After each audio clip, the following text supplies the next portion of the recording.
Ready? We can get started.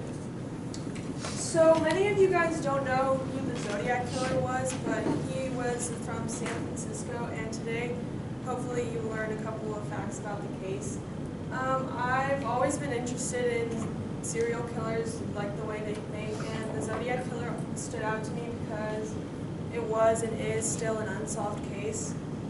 And today I'm going to be talking about who the Zodiac Killer murdered, how he did it, and the top suspect of the case. So the Zodiac Killer was active during the late 1960s and early 1970s. So his first murder was on December 20th, 1968 in Solano County, California, and he murdered Dave Ferreira and Betty Lou Jackson, making it a double homicide. About almost a year later, in Vallejo, California, July 4th, 1969, he shot Darlene Ferrin several times, and Mike Leger actually survived, and he was able to tell a sketch artist how the killer looked like. He identified him as a tall, white male, about 5'8", with brown curly hair, and he was kind of stocky. On August 1st, 1969, the Vallejo Times-Herald, San Francisco Chronicle, and San Francisco Examiner each received one part of a letter that he had written, and in a cold case files documentary that was released on August 2003, Robert Gray Smith, author of The Zodiac Unmasked, stated, quote, "We had never seen anything like this before," end quote, and, quote, "He wanted the publicity, he wanted the ego, and I think the publicity eventually became the driving force to his crimes." Also, in another article about the Zodiac Killer called Zodiac Killer Biography, an editor at A&E Television Networks explained that after the cipher message was released to the media, a school teacher was able to decipher it, who was named Donald, and his wife Betty Hardin, and the first sentence began with, "I like killing people because it is so much fun." The messages actually didn't identify him, but it did release the motive of his killing. That was the last one. Sent to the San Francisco Examiner.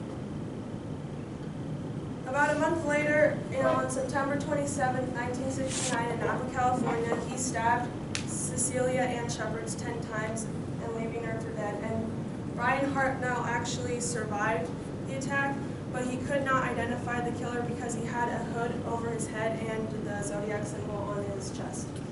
He also left a message on his Brian Hartnell's car door, leaving the dates of all his murders that he had committed. About less than a month later, on October 11th, 1969, in San Francisco, California, the Zodiac Killer killed Paul Stein, who was a cab driver, and shot him in the head. The girl actually heard the shot from her window and called the police, and she identified him as a white male, about 35 to 40 years old, about 5'10", with a crew cut.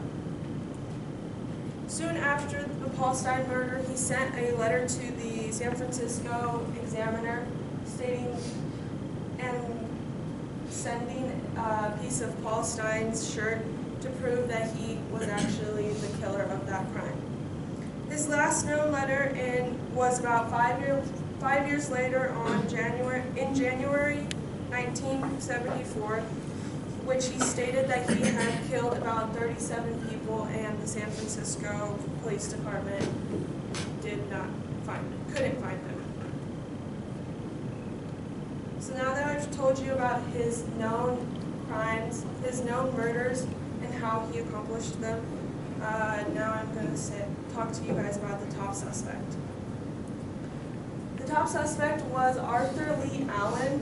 He was actually reported by one of his friends, and he said that the friend told the police department that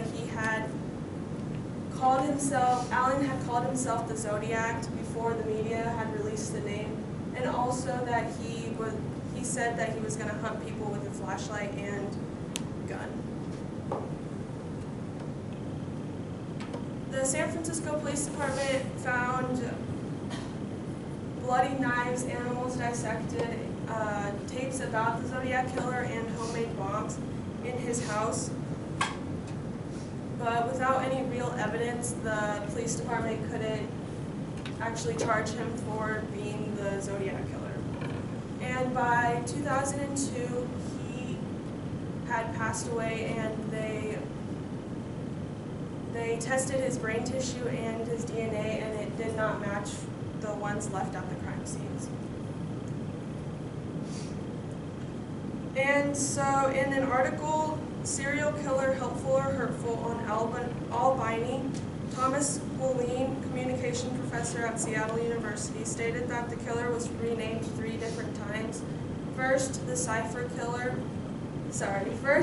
Vallejo Killer, then the Cipher Killer after sending the messages, and finally, after he renamed himself, he was called the Zodiac Killer. So today I have informed you all about who the Zodiac Killer murdered, how he did it, and the top suspect of the crime. Thank you.